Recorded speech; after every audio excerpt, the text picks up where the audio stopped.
name's Eric Wright. I'm the education specialist for the Wisconsin Veterans Museum. And as usual, we're always excited to have our drink and draw event. It's one of our best events that we offer virtually, probably thanks to Yvette herself.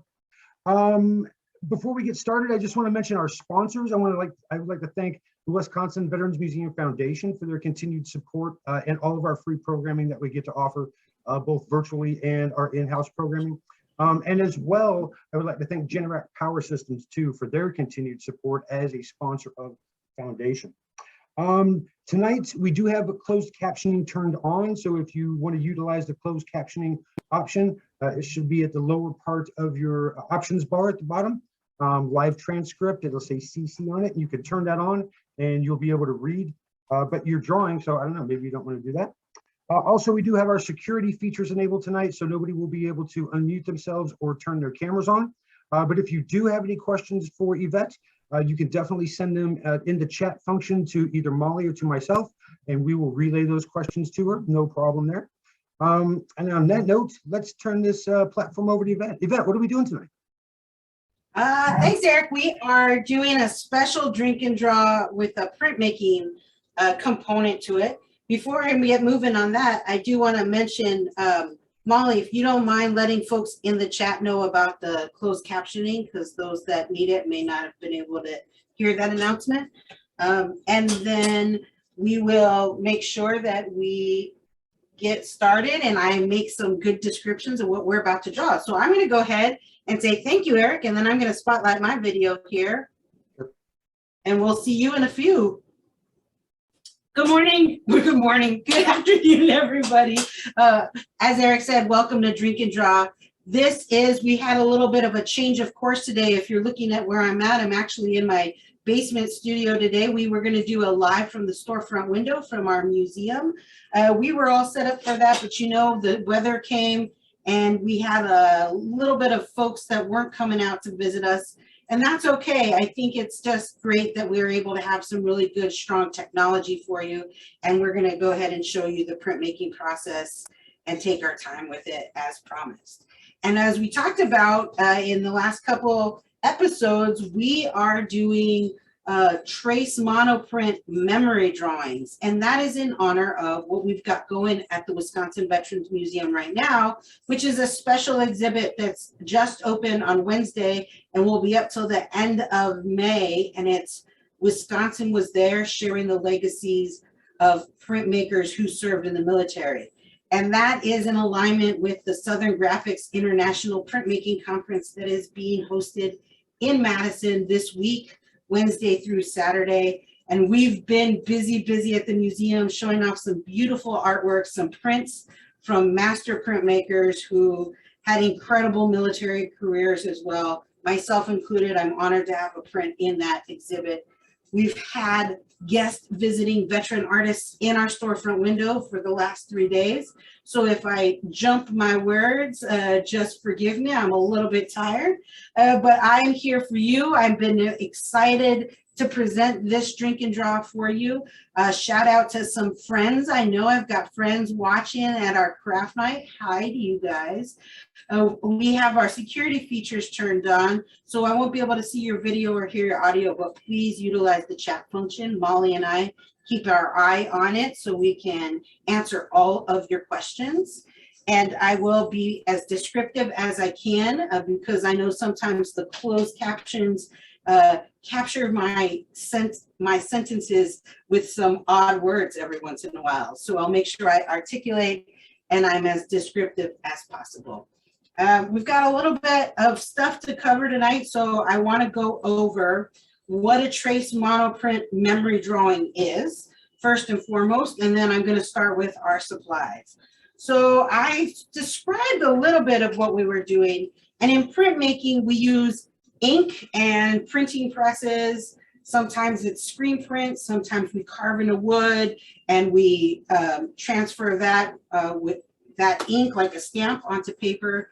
Sometimes you carve in the middle and then run it through a big pressure press, and that transfers the ink onto the paper that way. Tonight, we're doing a drawing process that is more of a monoprint, which means you get one out of them. That's an original, rather than making multiples like you would with those other processes. As you can tell from the intro, you know, for our advertising, this is what one might look like. This is some nice thin Japanese paper. You don't have to have that on hand, but you can see that that works really well. And that's from, all of these are taken from images within our collection. So you can see this image here. This is some of my practice runs. And then after we trace it on the ink, you get this sort of haunting, ghostly image like that. You can also have fun with different colors, which I'm going to show you tonight, but you can play with different paper. This is a cutout from a nature book. Sorry to my librarians out there. I did cut out a page from a book and I printed on it. And I'm going to spotlight my drawing video, and I'll show you this one might be a better feed, but he's feeding the birds there. And tonight we're going to be featuring a drawing from Akira Toki, and I'll tell you his story a little bit more when we get into that. But without further ado, let's walk through supplies, because I know when I said we were going to be doing a printmaking component, folks might have got a little concerned because they may not have printmaking supplies at home. But do not worry, I have two optional methods that you can do for this process with supplies you already have at home that don't include printmaking inks. So, oh look, Sherry's here, Molly, so we can go ahead and, we have one of our regulars who have joined us tonight. That's wonderful. So I am going to switch the video so you don't have to stare at me all night. We're gonna stare at our overhead drawing, and I'm gonna go ahead and add spotlight and then remove this spotlight. Okay, so supplies. I'm gonna put this here so you get that glare taken away here. If you take a look, you just need basic pencils if you'd like. You don't need anything fancy. This that I'm showing you right here is a new drink and draw kit that we've got at our museum shop. I showed you the Sumi ink drawing kits that we had available. This is our latest drawing kit. It doesn't come opened. I'm going to be pulling out supplies from this one, but it has a great set of your basic sketch pencils, a nice little pouch, your eraser, your sharpener, everything you need for our drink and draw nights. I think it's selling for somewhere in the $10 range. So take a look on at our shop on our website and you can see. Now, from this, we're just going to need like a 2B pencil for our alternate method that does not include a printmaking process. So you might need some pencils. If you are gonna do the printmaking component, you'll need a brayer, or if you just have like a paint roller, if you're working with paints, you can use a sponge roller for that. It's not a big deal.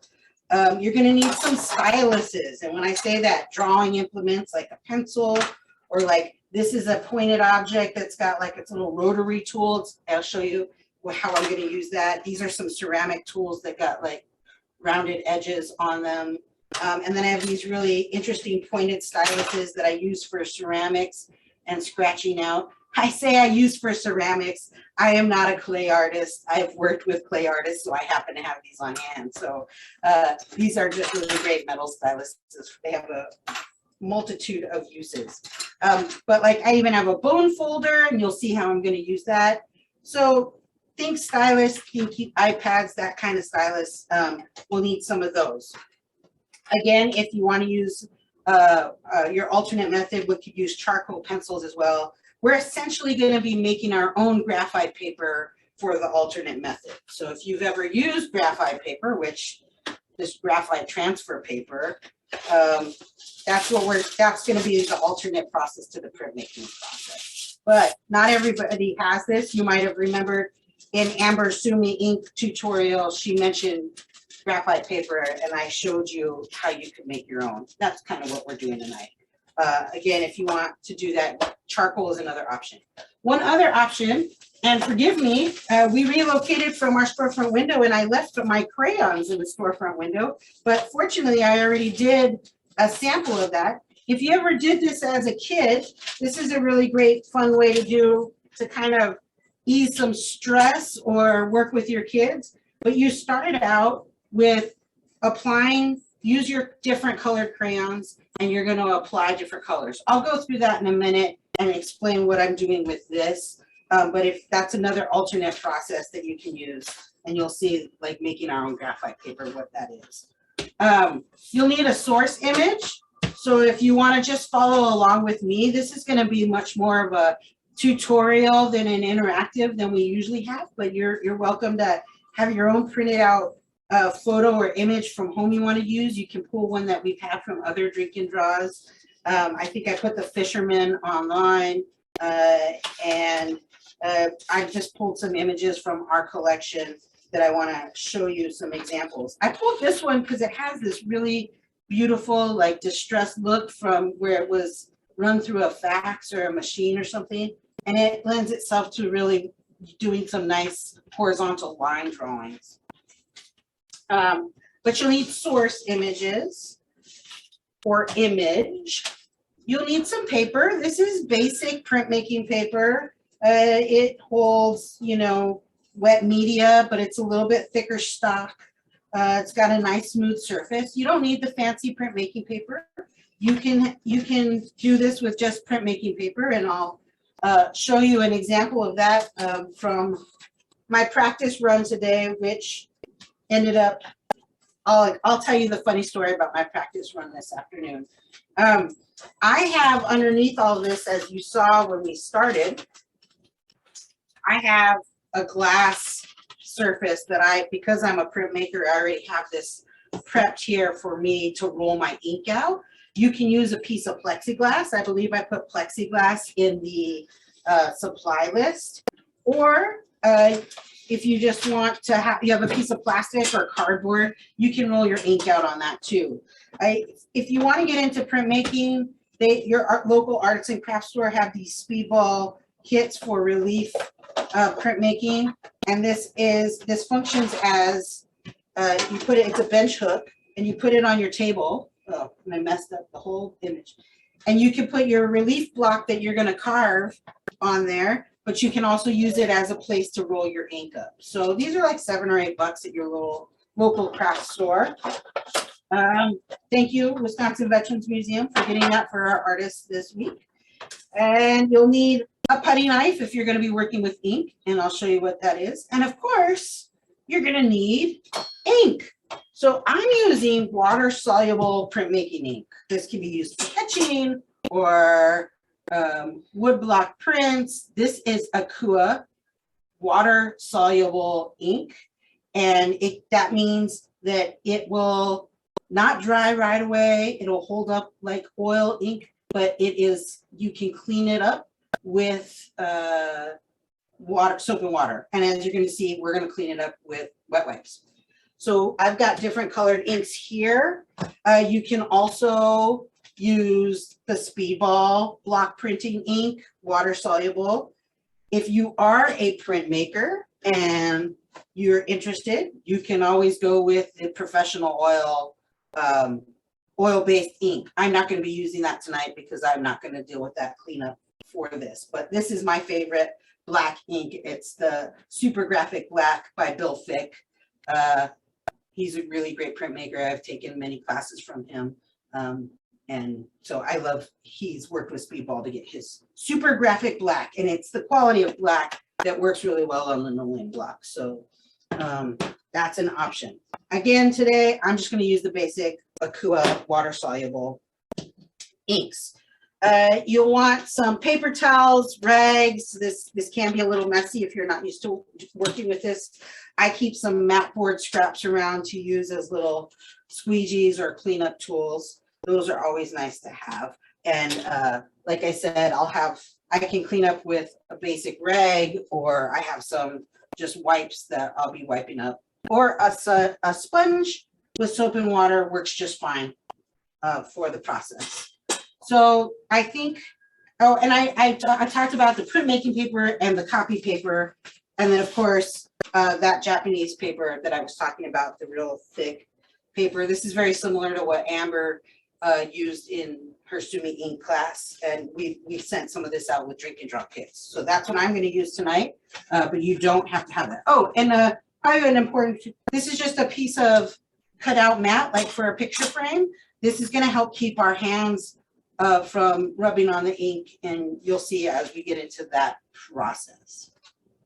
I kind of zipped through that, so if I need to repeat anything, feel free to let us know in chat, and I can sort of see the chat here, so I'm going to just move it over so I can make sure. Oh, and yeah, and my friends Charlotte, Alicia, Sharon, and Michelle. Hey guys, I'm so happy you're here. I wish I was sitting with you, but I'm glad you came to visit me tonight. It's always fun to have friends join you. So hi, and I see you waving back at me, even though your video's not on. You're in here. All right, so now let's get started with the alternate process. And the reason why I'm going to start this first is because you're going to see if you're doing this process at home, it's going to take you some time to build up your surface. And while you're doing that, I'll be starting the prep on the other work. So I think it'll balance out. Now, if you don't have ink to put out on a slab, grab yourself a piece of newsprint or a piece of copy paper. And on this, I used like a charcoal block. I also started out by just using a really soft graphic pencil, just graphite pencil. I have some graphite in here. So I'll turn this over so you can see what I'm talking about. But this is just my pencil, right? And I'm just going to use the side of it and start filling in space, adding all of this pencil mark. And you know, in reality, this is not probably a method you're going to want to do. This is really a process that's used just to transfer images onto something else. Wow, I broke that lid, and I've never, that's a thick lid for me to break. So we're just gonna, it's not necessary to go in one direction or the other. You're really just filling up this entire space and loading up the paper with graphite. You can use graphite dust if you've worked with charcoal or graphite dust. It's doing the same process. If you are doing this, if you switch to charcoal like I have here, wow, I already did my first transfer. If you switch to charcoal here, you want to keep in mind, you can see my hand already, right? Like how easily that comes off onto your hand. So if you're going to be working in this, make sure that whatever's around you is not a beautiful original print that you don't want to destroy, or your best, your Sunday best. Don't be wearing that. I got my new smock. I painted up my other one, so I've got a new one. So we've got, I'm in the clear, but I just wanted to give you fair warning. Charcoal rubs off very easily. So keep that in mind. And what we're going to do is you're going to fill up your paper with that graphite. That's option one. And I'm going to show you how to do a transfer on option one. And I'm going to get my source drawing here. I'm going to actually I'm going to tape this down. I didn't mention that in the supplies. If you have some basic masking tape, that's actually going to come in handy tonight. So if you have masking tape, that's better. I'm just going to tape this down so it doesn't move a lot. And then I'm going to use this mat board. I'm going to flip over the side that didn't have a lot of ink on it from previous. And I'm going to tape my mat board down too, so that I don't move that.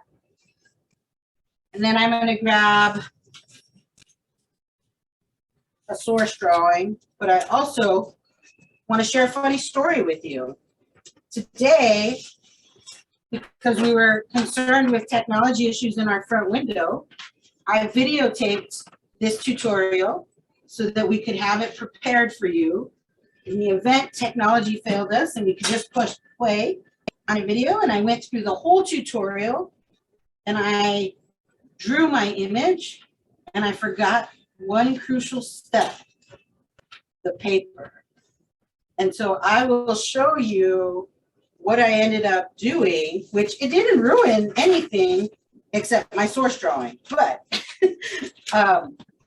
you don't want to forget to put your paper down. So I'm going to put my source drawing. And those of you guys that have worked in printmaking might think I'm making a crucial error in what I'm about to do.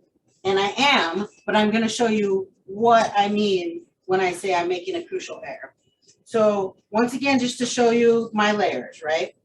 We've got our graphite charcoal down below, our paper, well, graphite charcoal matte board, paper. You see that matte board could give us a nice little clean border up there. Oh, I've got to plug in my computer. Hang on just 1 second.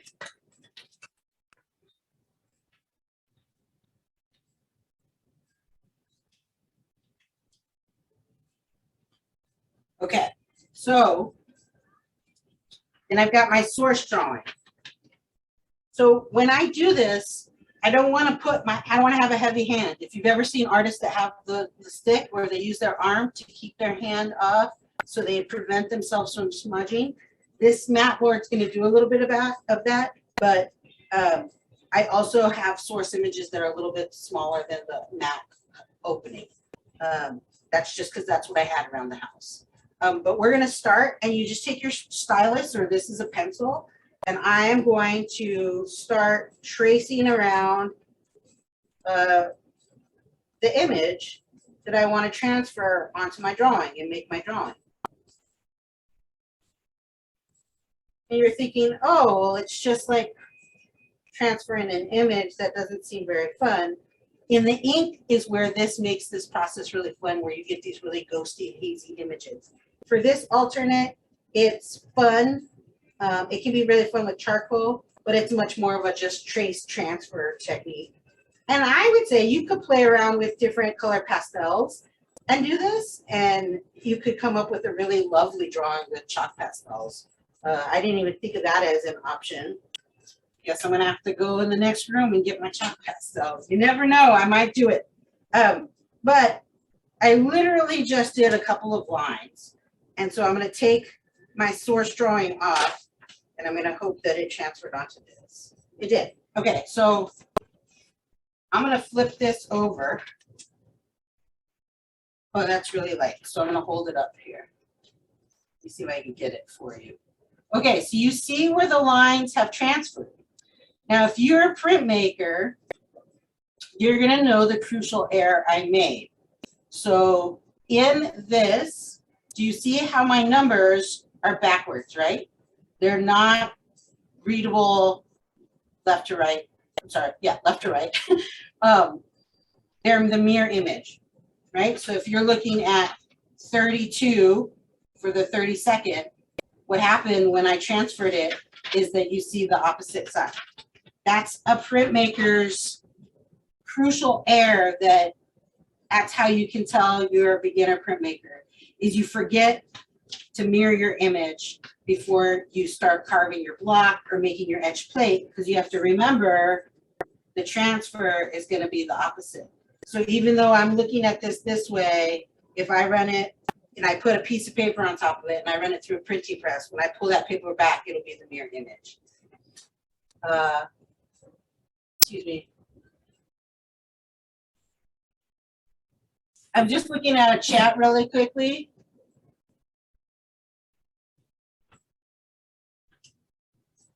Okay, so we'll correct that. We'll make sure that we get people to say their names and spell it out, and we're going to do the best we can to do what we can to help you out. So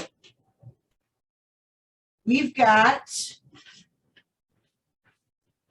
that graphite transfer. Okay, so we're going to do the graphite transfer.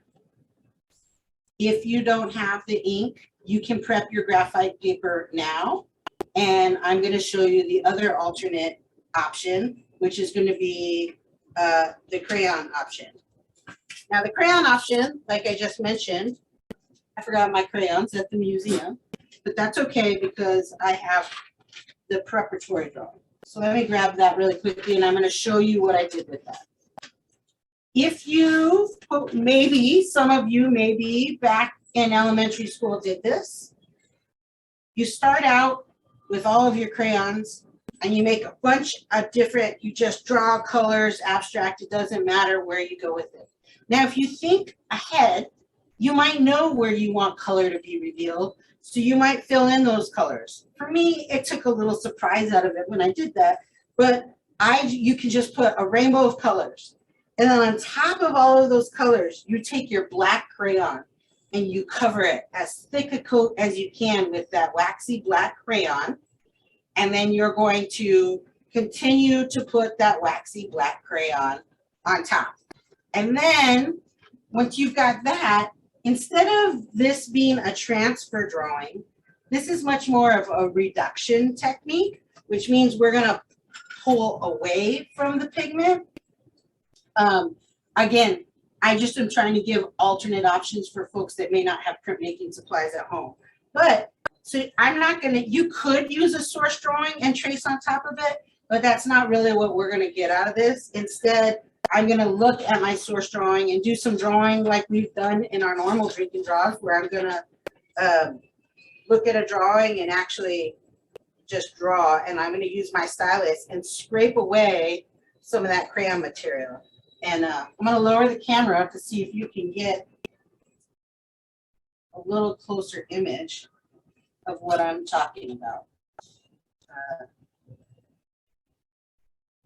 So you can see I'm taking this source drawing. And these styluses, you have to be careful because they'll puncture right through your paper.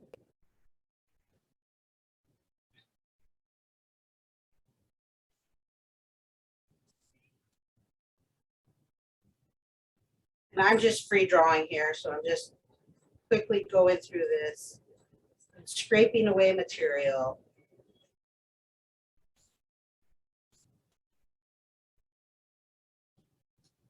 And those of you that are prepping your graphite paper can be doing that while I'm demonstrating this. As you can see, I'm just sort of scraping it away.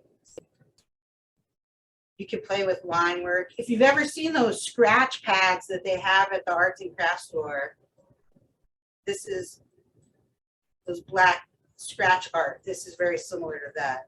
This is just the way you can make those at home. And this is just a really quick drawing. I'm not trying to get too fancy. I'm just trying to show you the methodology behind this process. But it can be a lot of fun. You can see you actually get a nice image. And especially if you lay on that black crayon, you can do it with any color you want, really. But if you I just looked at the closed captioning and it said death black crayon. I did not say that, but if you lay a thick layer of the black crayon or whatever your final color is, you can really start to see that line work happen. So if you want to try this at home, you can do that with a crayon. You can also use oil pastels. Oil pastels will have a tendency to smudge a little bit more on your hand, but that's an option. So those are the two options so far: handmade, graphite paper, crayon reduction. Now I'm going to lift the camera back up. Don't get seasick, everybody. Okay, now we're going to look into printmaking process. Let us know if you all have any questions. I've been zipping away, just going through the tutorial here. So now I'm gonna take my newsprint and move it over here. Clean up my slab. That's what we call it in the printmaking world, our slab. And now it's time to get dirty. So we're going to get our ink out. I'm going to put this over here and get my mise en place set up.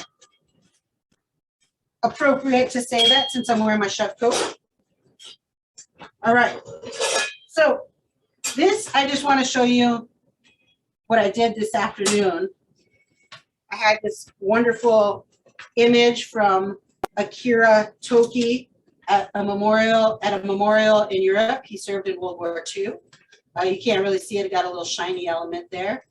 And I did my whole tutorial, and all the way to the very end, I realized I had not put a piece of paper down. Instead, I was transferring the whole image to the back of my source drawing. So it came out pretty beautiful, but just keep in mind, don't forget your paper. So tonight I'm going to try to do this. I'm going to try to replicate this drawing a little close to it. But before we start with that, I want to start with the black and white image and just I'm going to do a multicolor image with the Kiritoki.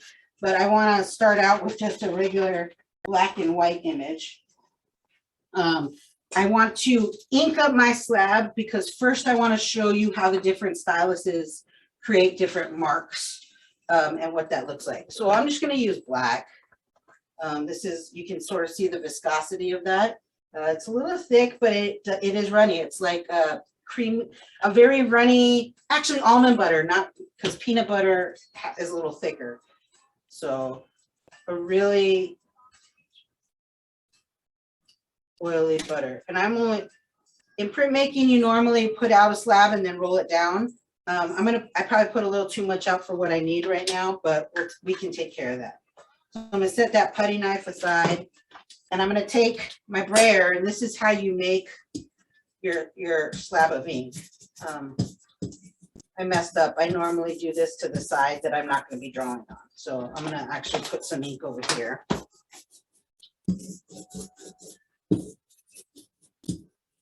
Because I'm gonna have way too much ink on this slab.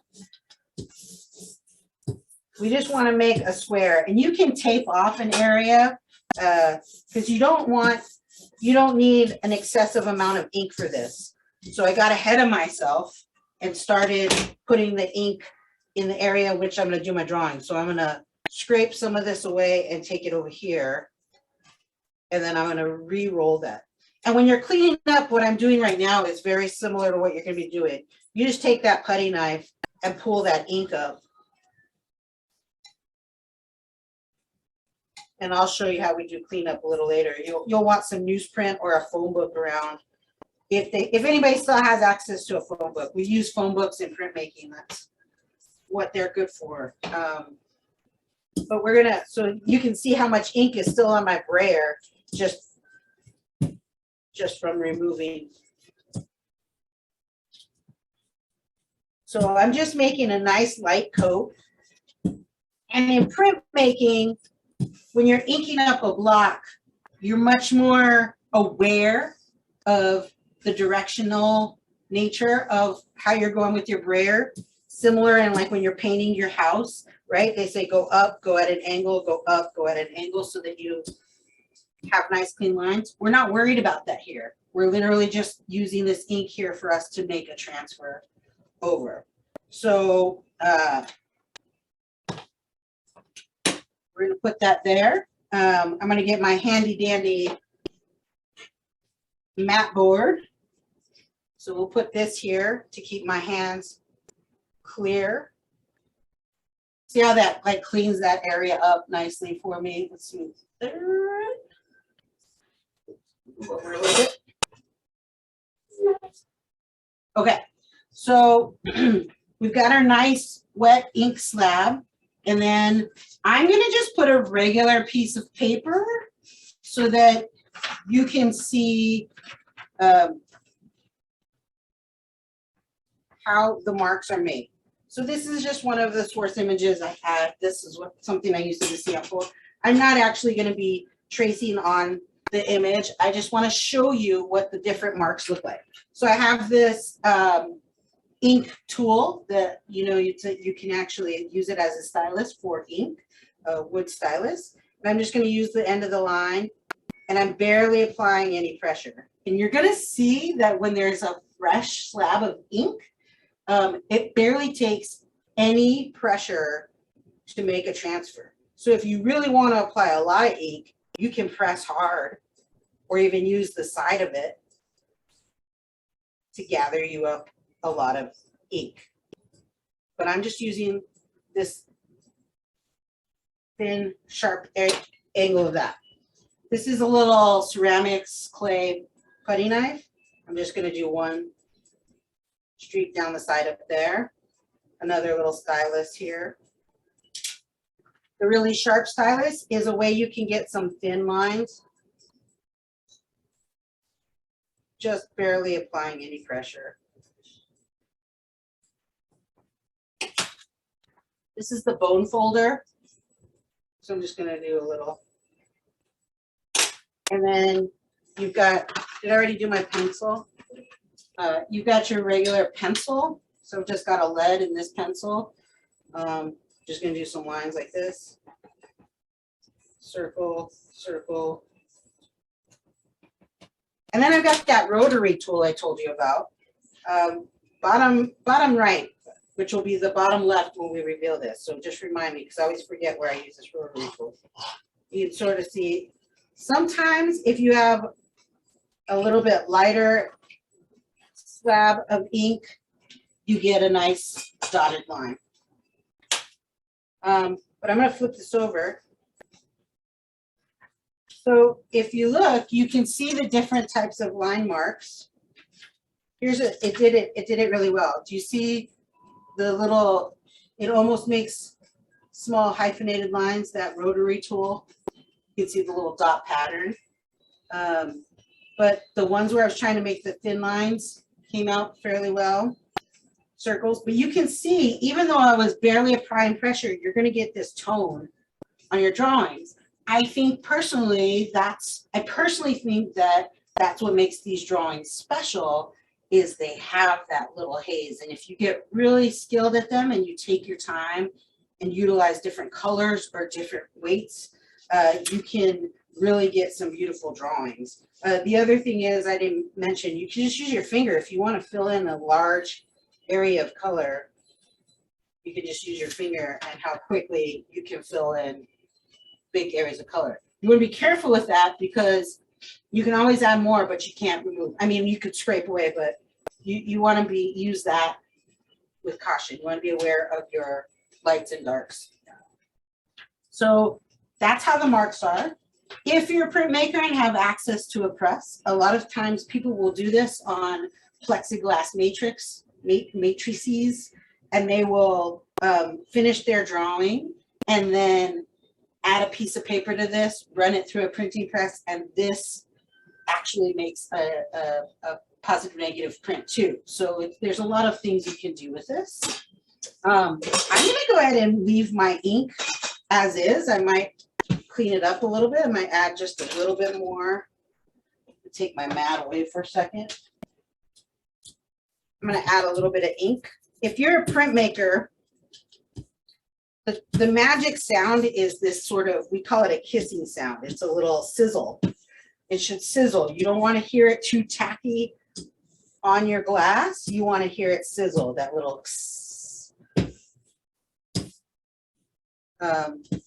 and I don't want to over ink because I want to make sure that I'm not getting too much tone on my image. So I'm going to put this back down.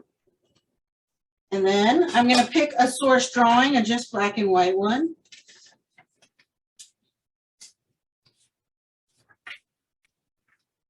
When we planned this, the world was not in such a place of sadness. I mean, so I'm trying to find some images that, while they're from our collection, maybe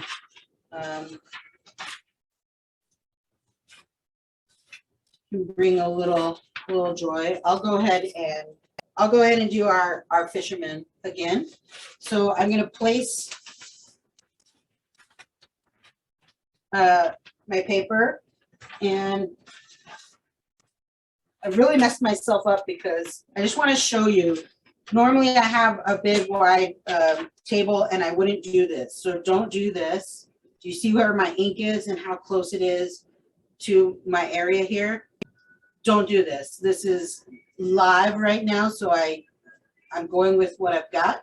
But you're going to see I'm going to end up messing up the tail end of my paper, which I'll just cut off later on. It'll be fine. But you want to be very aware of how you're putting things down in your drawing space. So I'm going to tape off my mat board so it doesn't move. And then I'm going to place my paper down.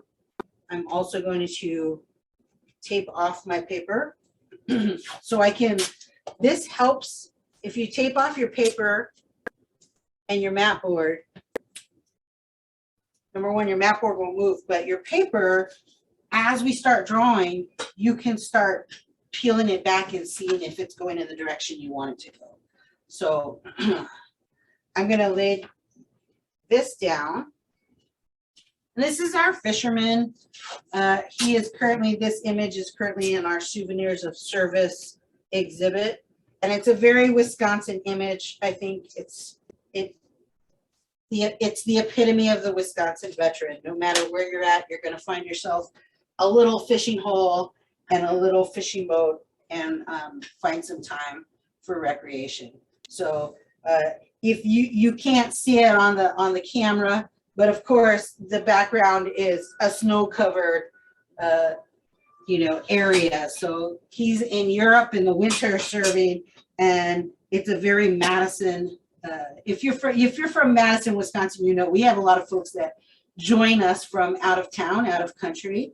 And so that might not be a familiar scene to you, but this is a very familiar Wisconsin silhouette. So here we go. Let's figure out how we want this to go. I think I'm going to use the bone folder. I'm going to be like crazy and use the tool that's not meant for drawing to draw with, because that's how I roll. So we're going to take the edge of the bone folder here, and I'm going to just slowly start tracing the drawing. And if you want, like I said before, you don't have to use a source drawing. You can just, if you're skilled enough to just freehand draw, you can absolutely do that. Yeah, Eric, thank you. Great description. It very much is a Wisconsin image. I mean, I think it's exactly, it speaks volumes. So we're going to go here. And when I start, I'm just trying to start to get a little bit of the area that I want to cover. But like anything in drawing, you want to be careful. This isn't, I mean, if you want it to be more cartoony, you can, but don't think so much about outlining. We think of, when we get into tracing, we start automatically just doing this black outline. But we have this wonderful shading and shadows in here. And I'm going to lower this down so you can actually see a little bit more of that image. And then I'm going to kick my table. You can see that, I mean, there's a lot of different areas where we can play with different styluses to maybe get some different textures, tones. You can use line work. If you want to go just completely line work, how do you utilize the stylus to give you fun and creative line work and let the accidental pressure give you those contrasting tones? Really, it's all about experimentation with this. You have to trust yourself, because you're not seeing, you can't see anything I've done right now, right? Because I'm not actually drawing with anything other than a piece of plastic. And I have to wait for that reveal. I have to be really patient, and I have to wait for that reveal. We had a question, Yvette. You have a question. Yeah, so if you use the alternative methods, once you do the scraping, is that the final piece, or is there more to the process? Yeah, so you guys keep working on your print. That actually gives people time to catch up and apply ink if you're doing your ink. If you are doing the scratching, that is really the final process. However, this is one of those where I gave you, like this right here, is this the final process? Well, thank you, Charlotte. Yes, trust yourself. This is supposed to be fun and relaxing.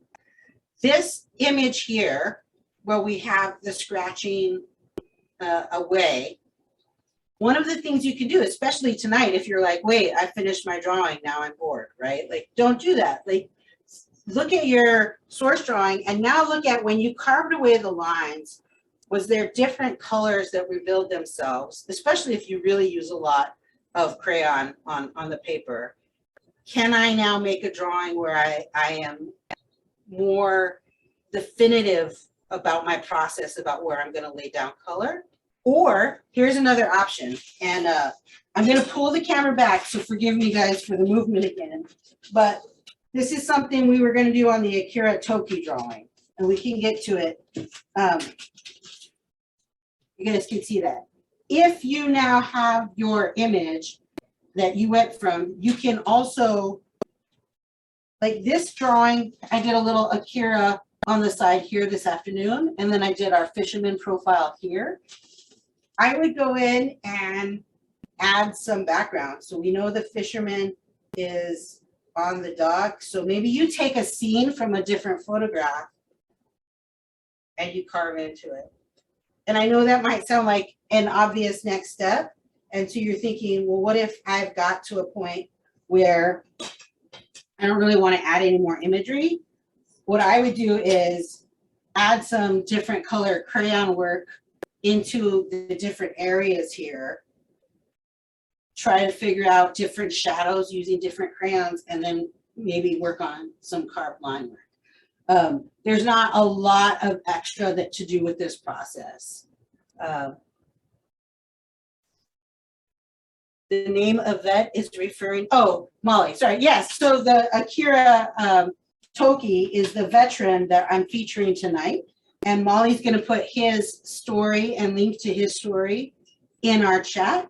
And if you are in Madison, Toki Elementary School, is it elementary or middle school? I'll pull up his bio here in a second. Is named after this. Middle school, thank you, Eric. Is named after him. Purple Heart, Bronze Star, I believe. And his oral history is quite interesting. His family was, he was drafted. I know I'm kind of going off topic here, but it's important that we don't forget to talk about Toki's story tonight. Excuse me. He was drafted in World War II. Hold on one sec.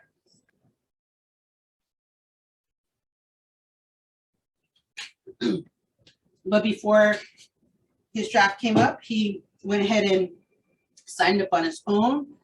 He talks about his family being Japanese in America and the Japanese internment camps. One of them specifically was at Camp McCoy. A lot of folks don't know about that. I would encourage you to take a look at not only his story, but his oral history and how he describes his family's experience during that time as Japanese Americans and his service. And he fought in World War II with the 100th Division 499th Battalion, I believe, who was predominant. The majority of those soldiers were Japanese, and they were one of the most decorated units in the war. So this is Toki's images from the collection that we have, and I thought it would be really nice to feature his story tonight. And we'll get to his image here in a second. So thank you for that, Molly, for that reminder. And for those that asked the question about the scratching, I know it may seem a little simplistic or not a lot to do with this, but I wanted to make sure folks had an option. I've got that worry somewhere. You got that frog in your throat and you can't clear it and you have to keep talking. I'm gonna start drawing while I get some water that give you guys a little respite from my voice. But keep drawing for a second and I'm gonna get some water in me.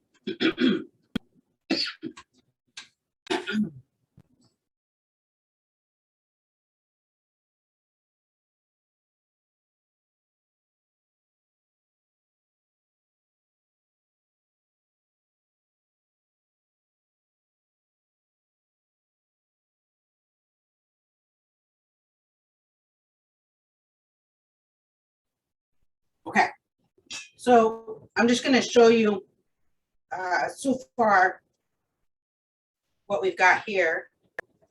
And we're taped down, so I'm not worried about pulling this back. And of course, I use the paper that had the numbers on it, which is kind of cool. We're adding layers to our drawing, but you can see, look at that wonderful, like stipple, almost dot pattern on there.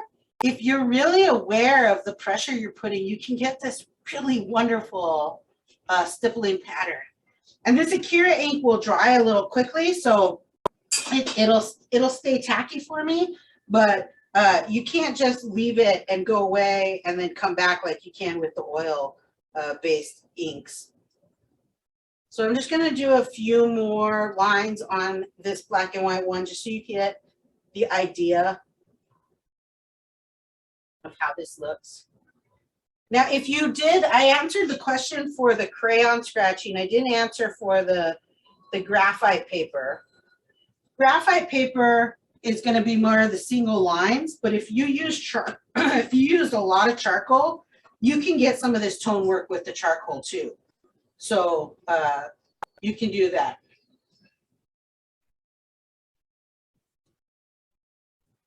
Okay, so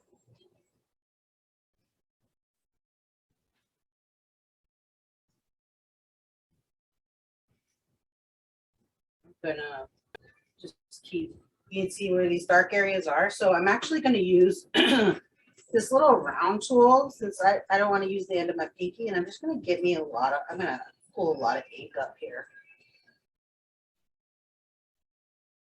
Get in these fabric folds. When I work with charcoal, I love drawing fabric. I'm one of the weirdos that just loves to draw fabric and pull out all the highlights with my eraser. There's just something so lovely about it. You can get the softness.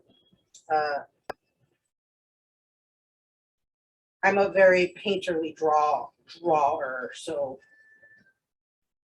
fabric in charcoal just lends itself to that.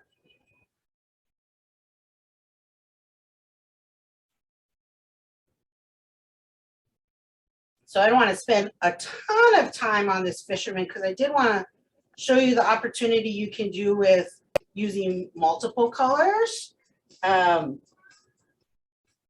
I wanted to show you how you can work with just different textures and line work. I used that little serrated tool to give me some of this water just to see what it does in the water. And play around with your styluses. If you're uncertain before you want to dig into a drawing, just roll out some ink with a piece of newsprint and play with different styluses and see what they do. That's how I learned how to do this.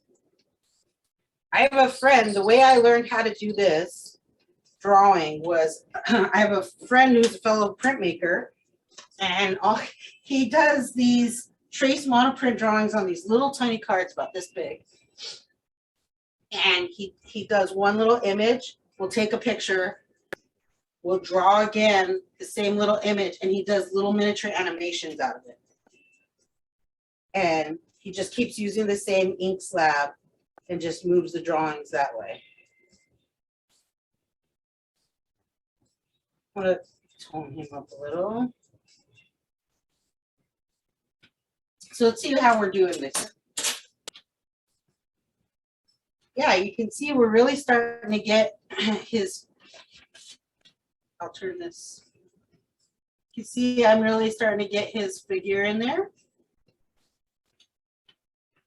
Finish his his torso, and then I'll reveal it, and then I want to show you how to use more than one color.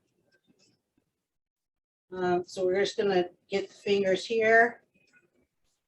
Because he's fishing after all, right? So we need to make sure we don't forget the fishing pole.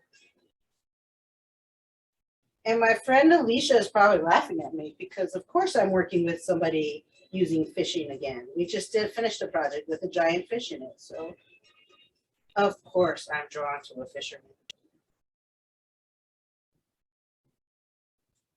Okay, so we'll just do some line work there.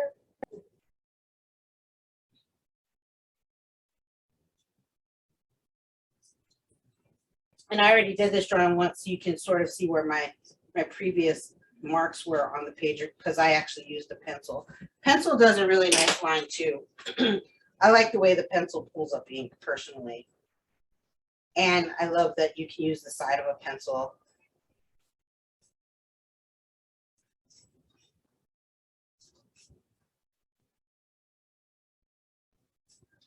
Get this dock in, give us a horizon line in the background, get those trees.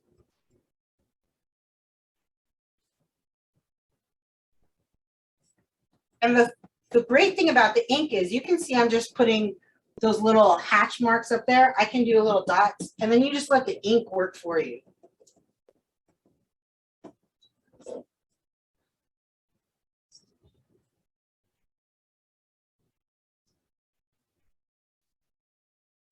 And if you want to have a lot of fun with the ink, you can get really loose.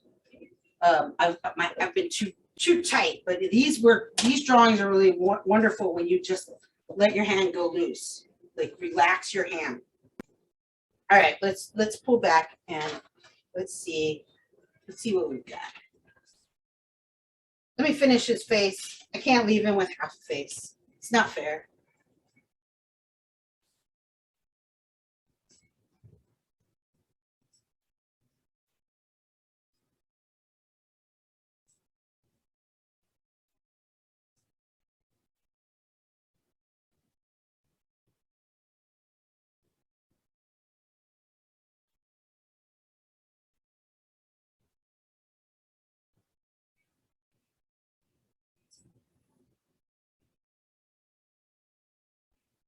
All right, let's see what we've got. There we go, that's better. It's missing his hand too. And that's why it's good to tape your sheet down, because you can go back and say, wow, it looks like I missed an entire limb. I probably should go back and correct that. And honestly, better source drawing you have. This was a really like quick home printer printout of this image. But if you have a nice, really nice printed out source drawing, you could give yourself an opportunity to see more details. But even if you look at this, if you look at the ink slab right now, that in itself would make a gorgeous print. So if I had access to a printing press, I guarantee you I would want that as a print. I just think it's just a lovely piece of line work. And then you've got your drawing here to the right. So let me pull this off. You keep in mind, I just pulled that off. I could put it back on the ink. Since I'm not doing multicolor, since my source drawing is still taped to the paper, so it's technically still registered to the back to make marks in the same place. Now, if I'm doing multiple colors and I remove my source image and I move it, you're going to lose your place and not be able to line it up correctly. Now, interestingly enough, even though it was Tracy, his leg looks like it's out of proportion here. That's really interesting to me. I could have blamed it on the distortion on the screen, but I didn't. It just seems odd, but it's just because it's an unfinished drawing. But you can see here what I said about letting the ink work for you. I just did those quick hatch marks, and then I rubbed a little ink with my finger, and it just had that, it's just wonderful mark making. And because I left those letters on there, there's just something interesting about that too. You could take another image and draw on top of this one and create these wonderful collage works of very expressive drawings. So that's our fisherman. I'm going to set that one aside. And then I thought I'm going to roll up a little bit more ink here. Actually, we're going to do a Kiri Toki, and I want to start with some green ink on him. So I'm going to pull up some of this ink here. So we're going to take our putty knife, and I'm just going to pull up the ink put it to the side and say goodbye to my beautiful drawing. It wasn't meant to be. I'll have to recreate that. And I keep an eye on time. I know we have extended hours tonight, but since we're not at the museum, I'll probably just kind of keep to our normal schedule. I will say this much. We've had a request or two for folks who are from out of town that want to see our museum. So I did do a little video recording before I left the museum today. Let me know in the chat if you are one of the folks that wanted to see the museum, and I'll save some time at the end of this color round, and I'll show you the quick video walkthrough of the museum. Okay, so bear with me. I got to make me some green really quickly. And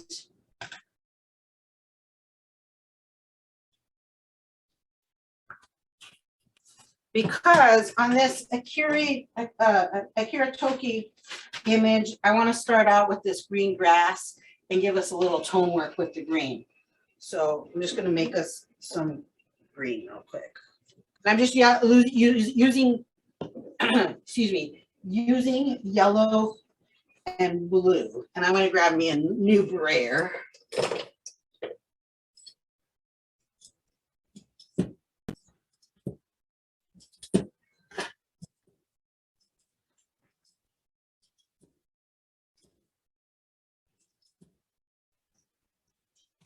Got a lot of blue. I have a very liquidy blue, so it's a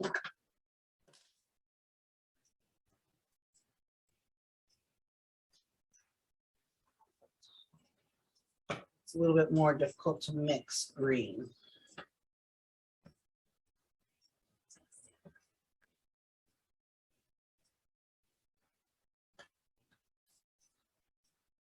Okay.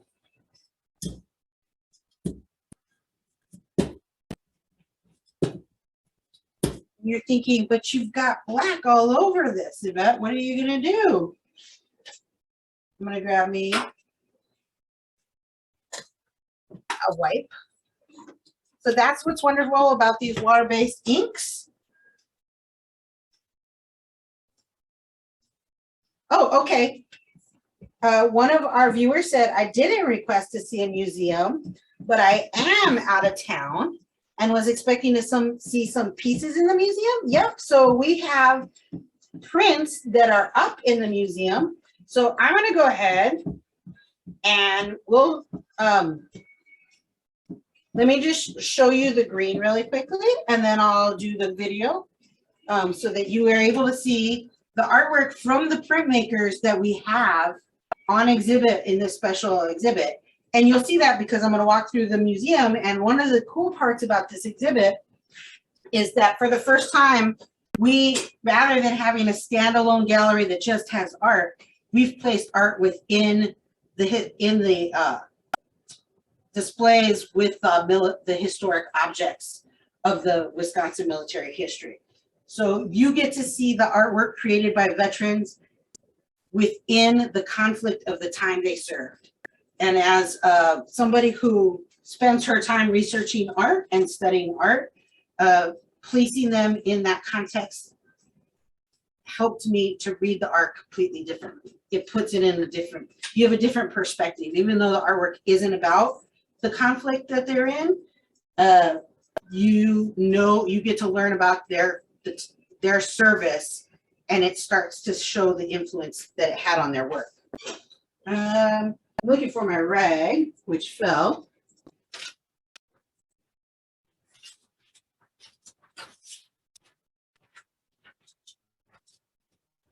There it is. All right, so I'm gonna wipe this up really quickly just to make sure I have a dry slab. And then I'm gonna roll out my green here. It's more of a blue-green, that's okay. Now we got that, kids. Okay, like I said before, we're not worried about the lines in alignment.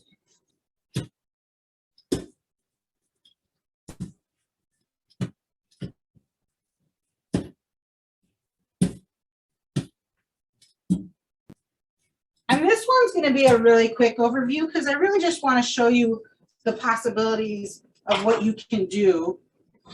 There we go. With using multiple colors. So we're going to put that mat board back down. Actually, I'll roll some ink over here. And then I'm going to get my source drawing. And the reason I have his image up here is because I thought I'm gonna tape this down over here so we can keep it in place.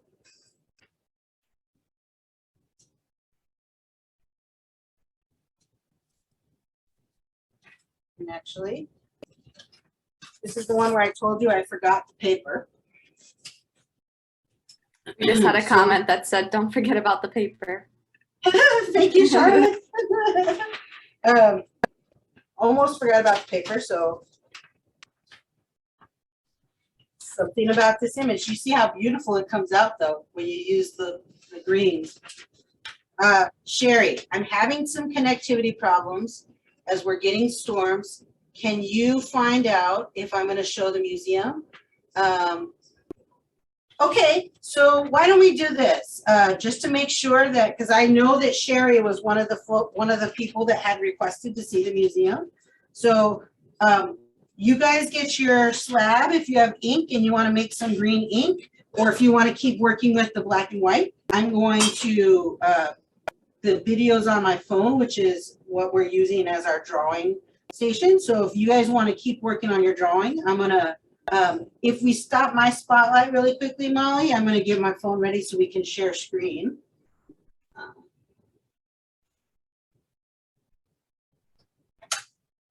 Okay. Okay, so share content.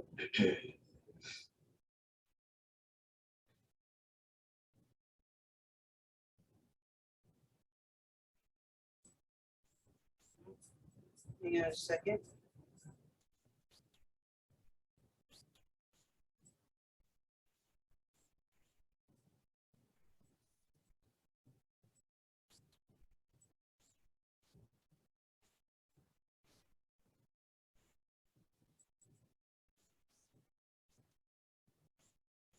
Okay, give me 1 second, folks. I'm trying to find the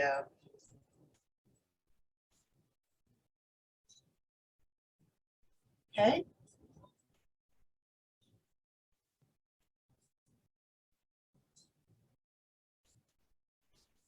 Okay, so let's do this. Don't usually want you all to see my phone, but that's not what I want. Should have had the video pulled up for you. Give me. Here we go. You guys ready? Let's do this. We'll turn it. This is the Wisconsin Veterans Museum. As you walk in the entrance, I don't think I can actually turn my phone, maybe. There we go. So as you go in, we have the 19th century gallery. And Molly, feel free to interrupt me. Molly and Eric are our education team, and they give our wonderful videos. That is a cannon from the Civil War. And as you move in, you see objects from our Wisconsin veterans from the Civil War. There in the distance, you can see the eagle. That's Old Abe. I have told the story of Old Abe before, Old Abe the Eagle. I have a personal connection with Old Abe myself. I was with the 101st Airborne Division, and it was wonderful when I moved to Wisconsin to learn that my Screaming Eagle had its origins here with the Wisconsin veterans of the Civil War who actually carried Old Abe in with them to battle. And he was a war hero in Madison and was given his own private apartment in the state capitol here in Madison. As you go in, you can see this right here. As we zoom in, the first piece of artwork down below is a chromolithograph by Kurz, who was a Union soldier and also a very talented lithographer. He was commissioned by Abraham Lincoln. He was actually a peer of Abraham Lincoln's. He was commissioned to do a series of sketches of the Civil War, and he made a series of chromolithographs. We are currently exhibiting 3 of those. I'm happy to say that I acquired those as part of the Veteran Print Project collection. So you'll be able to see those prints. And there's old Abe in all his glory. That is not actually the old Abe that was in the Capitol. There were, our state capitol, if you weren't aware, actually survived 2 fires. And the first one, old Abe had smoke inhalation. He did not succumb to his, I guess, injuries, his smoke inhalation, but he was in the Capitol when it had its first fire. And then as you turn the corner there, there's another Lewis Kurz chromolithograph. So you can begin to see how we've started to place these images within the existing gallery spaces. Those are uniforms worn by Wisconsin service members during the Civil War. This is the Spanish-American War.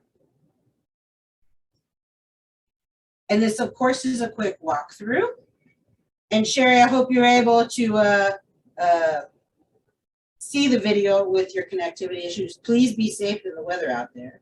And thank you, Lisa. She's been there. It's very, very, very cool museum. I really appreciate that. This is our new hallway with our panoramic images. It's something we just added and now that we've been back from COVID. Good to hear, Sherry. I'm super, and it is going slow, and I actually think it's nice that it's going a little bit slow so you guys don't get nauseous. Lisa, the Wisconsin State Capitol, which can be toured as well, is right across the street. Yes, it is.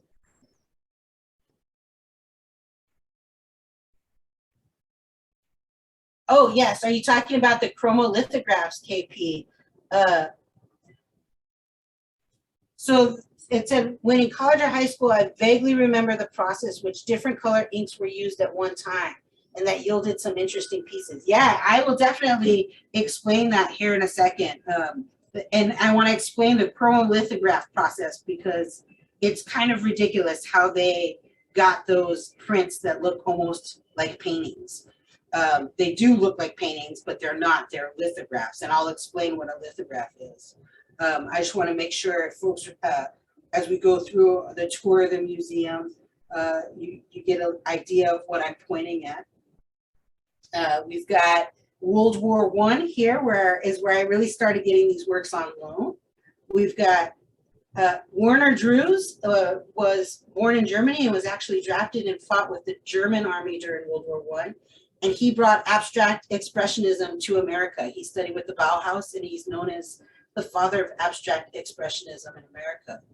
The print you just saw was Gerald Gearlings. He was an architect and served in World War I and World War II. Look at this beautiful aquatint etching, Chicago in 1937. And that is an etching, which is lines made on a copper plate.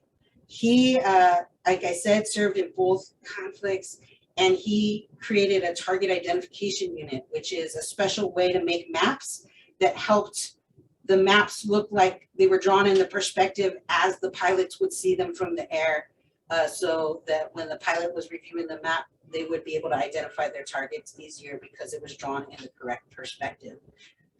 Very talented architect and draftsman.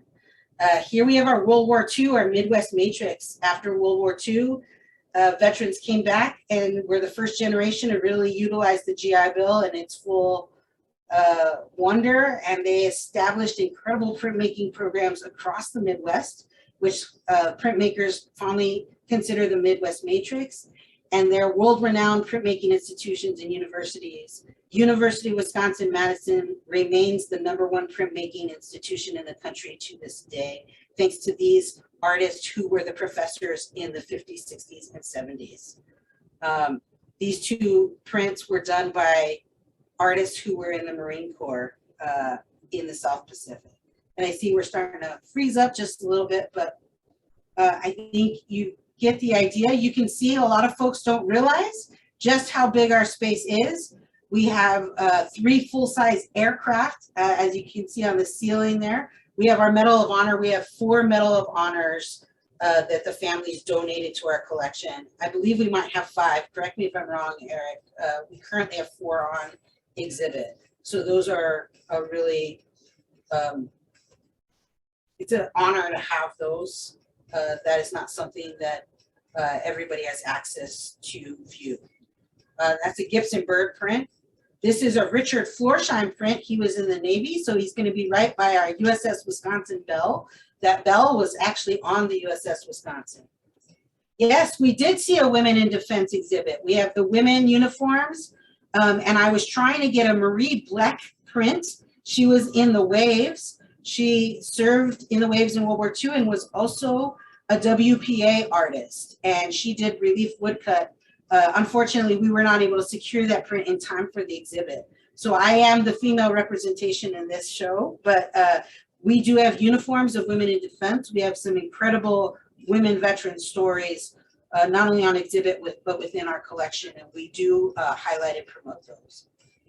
We're in the Battle of the Bulge, and this is a Sam Gilliam print. It's pretty beautiful. It's a paper, believe it or not. That's pulp paper. This is a Richard Hunt lithograph. Richard Hunt is one of the most prolific sculptors of the 20th century. He was also the first African-American artist to receive a solo show at the Metropolitan Museum of Art in New York, I believe.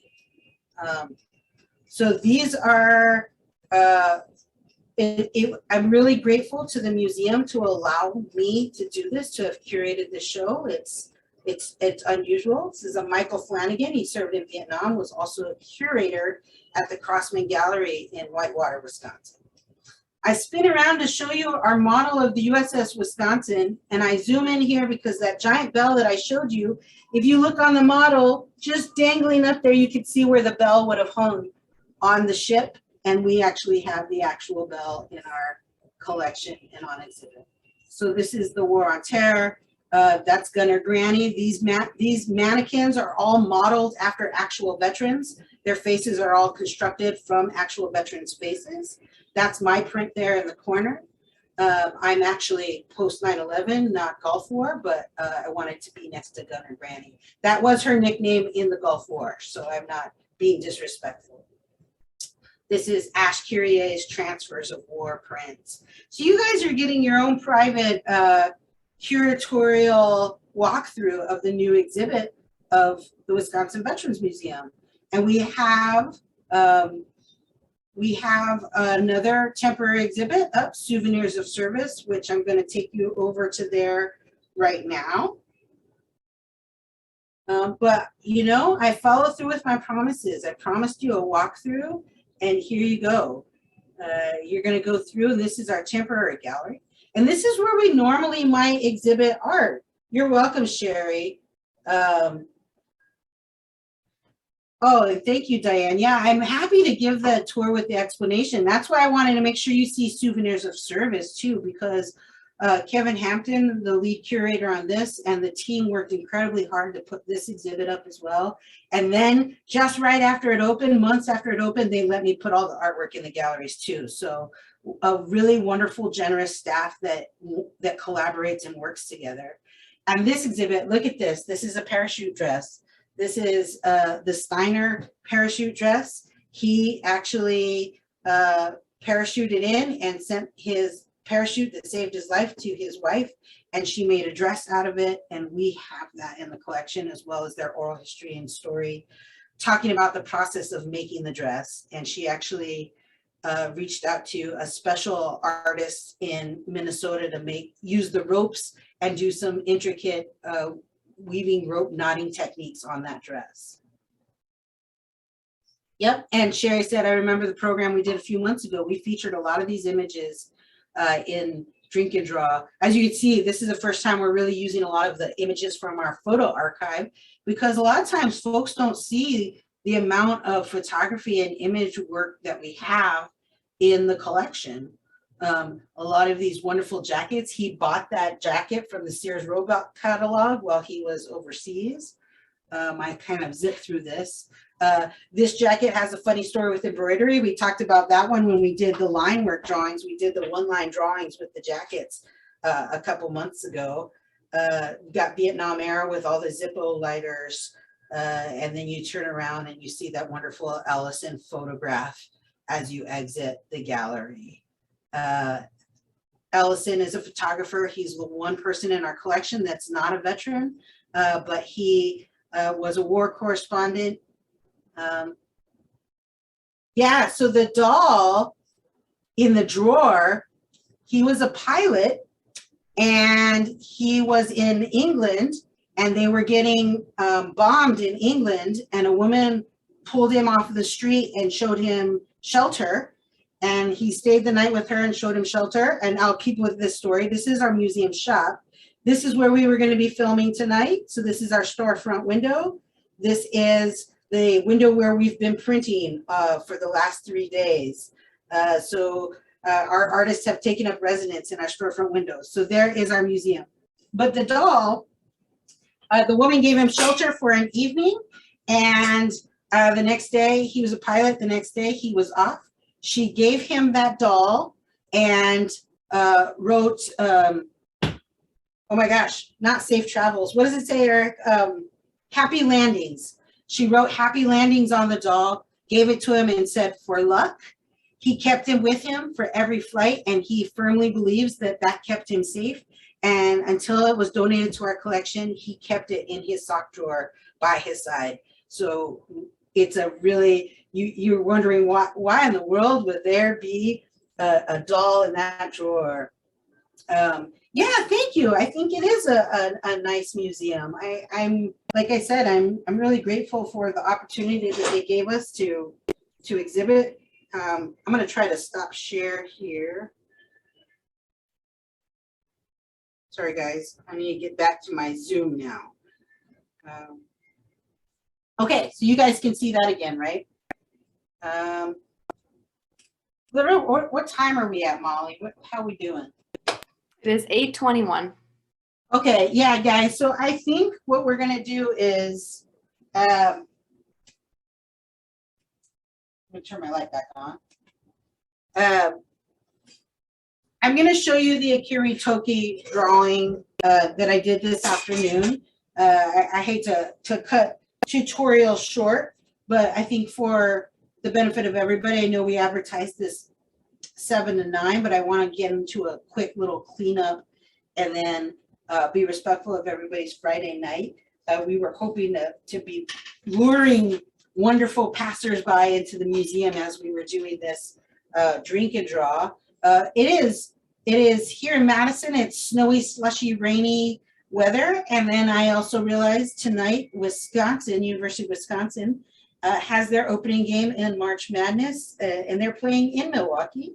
And all the conference goers are heading out to opening exhibitions. So we're actually not getting the audience we thought we were going to get tonight. So I went ahead and let Molly go home and Michael see the whole, so that we weren't just sitting in a downtown Madison with people wondering what in the world we were doing. So I'll just show you really quickly, if we can spotlight my video again, Molly. Thank you. And I'll just show you really quickly what I did with the green here.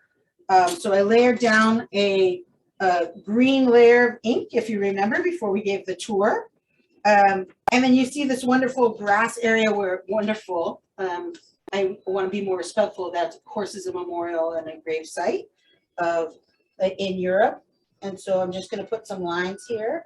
And the ink's actually been sitting for a minute, so it's not as tacky. And when I say tacky, I mean like stick to your hand, get all over everything. But this drawing is really interesting because you can really take your time and make these marks around the crosses and get that. You can use this is where you're using your finger really can come in to just really fill out that landscape. And I'll show you how it's transferring already. And the ink started to dry a little bit, but you can see how it already, just that little bit of mark making got that. Thank you, Sherry. I just see that we enjoyed watching along with the art program tonight. We're proud to be members. We're proud to have you, Sherry, and thanks for contacting us and And I hope we can keep getting you walk through to be part of our program. Stay safe in the weather out there. And if you have to disconnect, this is my goodbye. And it's always good to see you at Drink and Draw. So I'm just going to do a quick outline of Akira here. So as a reminder, he was in World War II, and he went back to Europe when he was older to visit the memorials and the grave sites. And he mentions in his oral history that he took his wife and daughter there because he wanted them to see where he was at, because he felt that it would be easier to explain what he went through if they could see some of the places he was at. So he went back to France and showed them. And I'm just going to pull this back and show you a little bit of where we've put Akira in the image. And up here, oh, and I forgot to tape off my paper. Doggone it. I'll tape it off now. Up here, I put his younger self. And so I'm just going to make a quick line drawing here.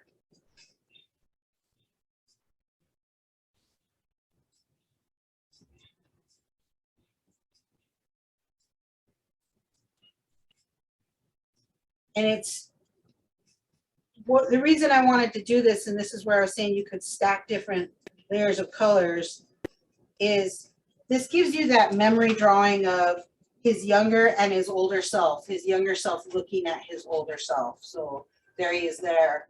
And I just did a quick drawing. I'm not, that's not anywhere near, you know, what I want it to look like. I just realized for KP, Chromolithograph, you guys, if you don't know what a lithograph is, a lot of times it's a drawing on a stone with a grease pencil, and then, or some sort of grease substance. And then you ink it up with oil-based ink and then transfer it. And a chromolithograph is every color gets its own block. And with that type of lithograph that you saw, it would have taken 20 to 30 blocks. And it would have taken 5 months to 5 years to create the addition of prints. So that's how in-depth the process is. So if we're doing multicolor, and I know I'm just going along with the flow here, I'm just going to take black and I'll cover this up with black and add some black ink to my slab. And then I can go through with the stylus and add black to what I've already done. So what I'm going to do for the sake of our time tonight, I'm going to show you, I added this afternoon, I added the second image too late. So knowing that I did it a little differently today where you have a clean image up here, I was unable to get that this afternoon. So I'm just going to show you this part because I think this really had some potential. If I did this first run, I think if I work with it a little bit more instead of doing that, I'm going to do this. I did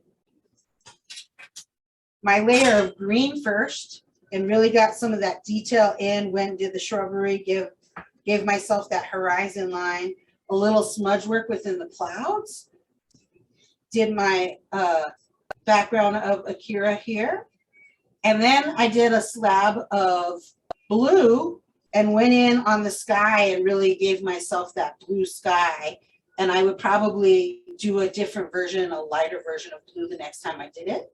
And then I did my black, and you can really see how beautiful that black over the green comes together. That green gives you that wonderful tone. I just think that's almost a haunting image in itself. It's really gorgeous. I'm not tooting my own horn. I just love the way these drawings come out. There's just something so expressive about them. And I have a white ink that I would go through and even add maybe another layer of white on the crosses. It doesn't necessarily need it if you plan ahead and don't get any ink in your crosses when you start. they'll be pretty defined with the outline that you've done there. But you can work and use different colors. Like I could go in with a red and do real soft areas just to bring out the shadows and play with my inks. Keep in mind, if you're a printmaker, white ink is is my display frozen for anybody else? Molly, am I doing okay? Looks like KP's was frozen. You look fine Yeah, over here, you're- Yvette. I'm fine. Say again. I'm good. Got it. See the thumbs up. Okay. So, KP, sorry about that. Sometimes it just freezes up on different folks' bandwidth, especially the video. Sharing the video sometimes will get people's computers to seize up. Hopefully you'll be able to come back. Yeah, folks, sometimes it's just when I show video, your bandwidth might be freezing it up. So we've only got a little bit left to go through. So Molly, if you just let them know, maybe just be patient, but we're wrapping up now anyway. So and and just remind folks that if their screen is locking, if you don't mind in chat, if their screen is locking up, remind them that this is recorded and they can find us on YouTube. You can see what I did here just in that quick 5 seconds that I did some line work on the green. I can really start to build in that younger version, older version of his experience. I want to take 5 minutes for cleanup, and then because tonight was much more of a tutorial, sometimes we allow folks to reveal their images, but because this is printmaking and there's a lot of moving parts, you guys are feel free. Molly can put my email in the chat, and you guys can email me your images, and sometimes I'll share folks' images in future drink and draws, or if you share your images, we might put it on the webpage in the blog post where we do our drink and draws. So let's just do a quick cleanup. Like I said, when you're doing cleanup, you're gonna want some newsprint handy, or like I said, a phone book is a really good thing to have in your corner. Now, if you have excess ink and you're using oil-based ink, you can always take some parchment paper and salvage some of it. If you're using this Aqua ink, it won't last, it'll dry up. So keep that in mind when you're putting it out on your slab. Don't be wasteful, be smart about what you're putting out. That's one of the hardest things for printmakers to learn, is not to over ink their slab. There's 2 reasons for that, waste, and the other reason is you got a lot of cleanup when you over ink your slab, and it's not fun. So just go through with your putty knife. You can, if you guys have one of these painter scrapers, this one's missing its blade, so I'm not going to use it, but these are ideal for paint cleanup, print cleanup, ink cleanup. Don't call your ink paint. Printmakers will be very angry if you call your ink paint. I forgot to mention, if you have acrylic paint at home, forgot to mention this for my painters that are in the house, and forgive me. If you have acrylic paint with a medium, an extender medium that keeps your paint wet, that works just like printmaking ink for this method. So in case you're wondering what I'm doing, I'm picking that ink up and then I'm putting it on a newspaper piece. Now, if you are working with oil-based ink, don't just throw this in your trash can and forget about it.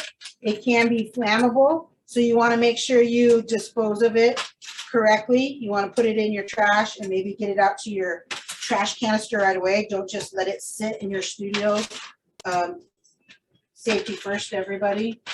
If you're using the water-based, it's not so much of an issue, but I would still make sure that you're not just leaving this extra ink sitting around accumulating in your trash. So after I do this and clean up, I'll usually just fold up my newsprint like this and discard it. I'm gonna keep this for a minute though, because I'm gonna need it for my sprayer. So I just have these wipes. We're just gonna, look how easy that wipes away. And this is just a Clorox wipe. Baby wipes are the best for this. And this is why I like the Akua right now, because I love the way oil ink prints, but my body can't stand the toxicity of the chemicals anymore. So I have shifted to mostly water-based supplies, and will use oil when I need to addition a professional print, but I keep my studio water soluble because my lungs can't take it. And if there's no reason for you to do it, I recommend just don't bother. It's better for the environment too. So that's it. Look at how clean that slab is. Good night, everybody. So your brayer, you want to expand your ink too, and sort of do that, and then start the process all over of what I just did. You can also take a piece of newsprint and get your ink, and then you're going to want to take your wipe and clean your brayer. They do have special cleaning supplies for printmaking. You can look those up. Tonight was just a special tutorial, so I'm not going to give you the whole printmaking cleanup, but you can see it starting to come away from the brayer already. And you want to make sure that you don't use materials that are, this is a rubber brayer, so you don't want to use materials that are going to dry out your brayer. And it looks like we got KP back, so that's good. But yeah, this is a process. You don't want to leave the cleanup for tomorrow, unless you want to ruin a lot of surfaces. Diana, thank you so much. Thank you for joining us tonight. To all of my friends that joined us tonight, I am extremely grateful for your presence here. We're happy to be doing these programs. Like Eric said, thank you to our sponsor and our foundation for allowing us to put on these incredible programs for you. If you want to know more about different drink and draw programs, you can always go to our website at wisvetsmuseum.com. I think, thank you, Lisa. Thank you, Sherry. Thank you, everybody. Charlotte, thank you. Give everybody my love tonight, Charlotte. And I was going to say wisvetsmuseum.com. That link is there in the chat. You can go to events and always register for drink and draw. Sherry, we got you covered. And then if you want to attend drink and draw, I try to get the blog post with some images and what the class is going to be ahead of time. I'm not always the greatest with that, forgive me, but I have been trying to get a little bit better to get those images up for you so you can at least have those prepped for your drink and draw. Next month, I haven't decided, but I was thinking we might do back to the basics, and we might be doing some basic drawing techniques with basic training imagery. So it's back to the basics for April. And I'm just going to make the decision now, the executive decision. That's what we're doing. So join us in April for back to the basics with some basic drawing techniques from basic training images. You can use whatever colored pencils you want, Sherry. I'm going to do some basic techniques like line work and perspective. So you can use whatever medium of choice. And I think I'll have to get you the video because Sherry, I think you missed my watercolor pencil last month. But we'll get you covered. Eric, I'm going to toss it over to you. I'm going to say thank you again to everybody for joining us tonight. If you're in Madison, please come down and see the prints in person. They're up till May 31st. I'm going to let Eric tell you guys about some events that are coming up and get some water in me. So thank you all. Have a wonderful evening. Well, we all want to say thank you to you, Yvette. You do such a great job with this program. And then to include the virtual tour with the prints as well. Fantastic. Just a fantastic program you put on tonight. And also I want to say it's been great working with you all week too, and on Souvenirs of Service as well. It's been a pleasure, and you're just a lot of fun. I wish people could see you in person. And yes, thank you everybody for coming out tonight. We thoroughly appreciate your attendance. Like Yvette said, we hope to see you next month, or maybe even sooner than that. You come by the museum and see the prints. But from all of us to all of you, have a great weekend, and we'll see you soon.